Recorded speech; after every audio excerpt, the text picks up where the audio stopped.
धनतेरस के दिन क्यों जलाते हैं यम का दीपक? क्या आप जानते हैं? क्या है इसके पीछे की वजह? अगर नहीं जानते तो आज की वीडियो पूरा देखें और जानें कि धनतेरस के दिन यम का दीपक क्यों जलाते हैं। इसके पीछे की क्या है पौराणिक मान्यता। ओम नमः शिवाय, जय श्री कृष्णा। आप सभी का सनातन धर्मसार चैनल पर बहुत बहुत स्वागत है। मित्रों, देश के अधिकांश भागों में यम के नाम पर दीपदान करने की परंपरा सदियों से चली आ रही है। दीपावली के 2 दिन पूर्व धन्वंतरी त्रयोदशी के सायंकाल को मिट्टी का एक कोरा दीपक लेकर उसमें तिल या सरसों का तेल डालकर एक रुई की बत्ती लगाकर उसे प्रकाशित करके दक्षिण की तरफ मुंह करके मृत्यु के देवता यम को अर्पित किया जाता है। और यह कब किया जाता है? जी हाँ, धनतेरस के दिन। मित्रों, तत्पश्चात इसे दरवाजे के बगल में अनाज की ढेरी पर रखा जाता है और प्रयास यही रहता है कि यह रात भर जलता रहे, बुझे नहीं। क्यों प्रकाशित करते हैं यह दीपक? क्या है इसके पीछे की पौराणिक मान्यता? इस संबंध में एक बहुत ही रोचक और सुंदर पुराणों में कथा प्राप्त होती है। तो चलिए, देर किस बात की, आज जान ही लेते हैं कि धनतेरस के दिन यम के नाम का दीपक क्यों लगाया जाता है। कहते हैं बहुत पहले हंसराज नामक एक प्रतापी राजा था। एक बार वह अपने मित्रों, सैनिकों और अंगरक्षकों के साथ जंगल में शिकार खेलने गया। संयोग से राजा सबसे बिछुड़कर अकेला रह गया और भटकते हुए एक अन्य राजा हेमराज के राज्य में पहुंच गया। हेमराज ने थके हारे हंसराज का भव्य स्वागत किया। उसी रात हेमराज के यहाँ पुत्र का जन्म हुआ। इस खुशी के अवसर पर हेमराज ने राजकीय उत्सव में सम्मिलित होने के लिए आग्रह के साथ हंसराज को कुछ दिनों के लिए अपने महल में ही रोक लिया। बच्चे के छठवीं के दिन एक विचित्र घटना घटी। पूजा के समय एक देवी प्रकट हुई और बोली, आज इस शिशु की जो इतनी खुशियां मनाई जा रही हैं, यह अपने विवाह के चौथे दिन मृत्यु को प्राप्त हो जाएगा।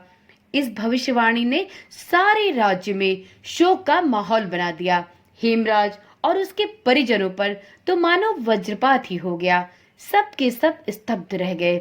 इस शोक के समय हंसराज ने राजा हेमराज और उसके परिवार को ढांढस दिया। बोला, मित्र, आप तनिक भी विचलित ना हो। इस बालक की मैं स्वयं रक्षा करूंगा। संसार की कोई भी शक्ति इस बच्चे का बाल विवाह नहीं कर सकेगी। यह मेरा आपसे वचन है।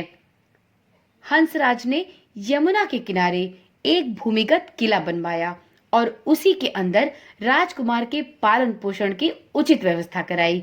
इसके अतिरिक्त राजकुमार की प्राण रक्षा के लिए हंसराज ने सुयोग्य ब्राह्मणों से अनेक तांत्रिक अनुष्ठान, यज्ञ, मंत्र जाप आदि की भी व्यवस्था करा रखी थी। धीरे धीरे राजकुमार बड़ा होने लगा। उसकी सुंदरता एवं तेजस्विता की चर्चा सर्वत्र फैल गई। राजा हंसराज के कहने से हेमराज ने राजकुमार का विवाह भी कर दिया। जिस राजकुमारी से युवराज का विवाह हुआ था, वह साक्षात लक्ष्मी थी।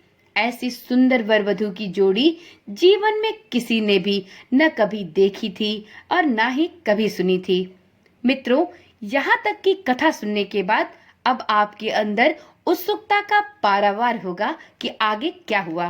तो मित्रों, आगे की कथा सुनने से पहले आप सभी से एक विनम्र निवेदन है कि इसी प्रकार की रोचक कथाएं और जानकारी वाली वीडियोस देखने के लिए कृपया करके इस चैनल को अभी ही सब्सक्राइब कर लें और साथ में इन कथाओं और इन रोचक जानकारियों को नियमित रूप से पाने के लिए चैनल के नोटिफिकेशन बेल को भी ऑन करना ना भूलें, जिससे इस चैनल पर डाली जाने वाली सभी वीडियोस की सूचना आपके पास नियमित और निरंतर पहुंचती रहे। तो चलिए मित्रों, अब जानते हैं आगे कथा में क्या हुआ।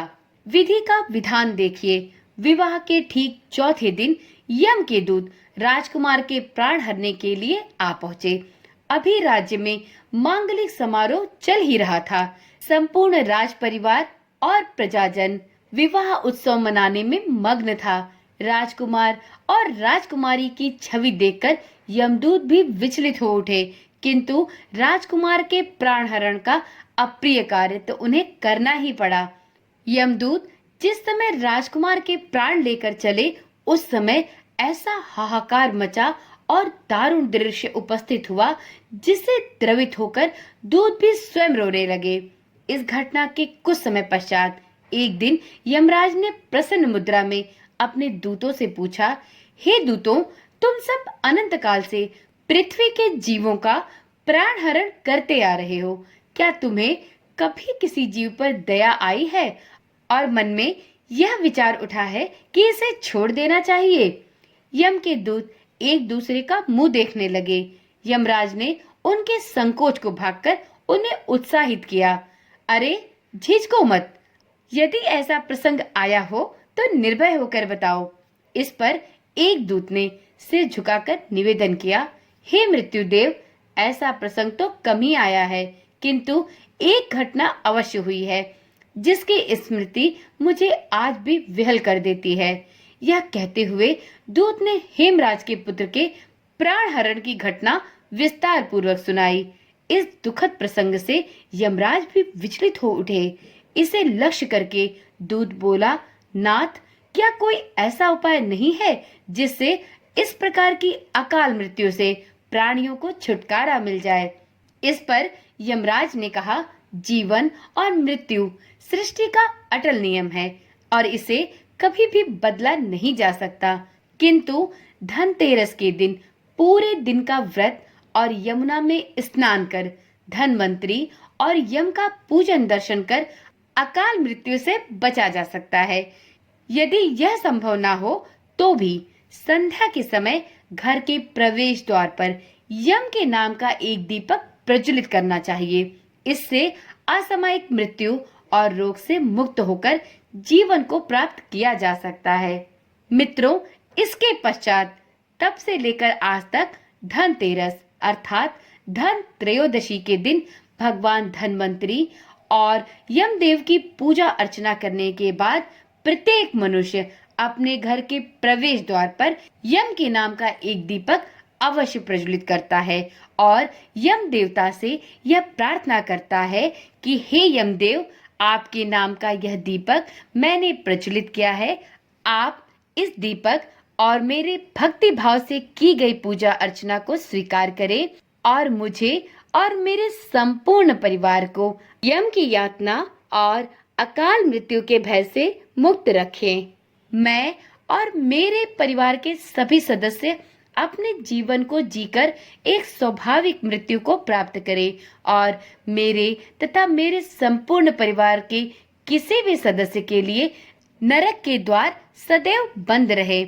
इसी कामना के साथ धनतेरस के दिन यम देवता के नाम का एक दीपक दक्षिण दिशा की तरफ मुख कर अवश्य जलाया जाता है।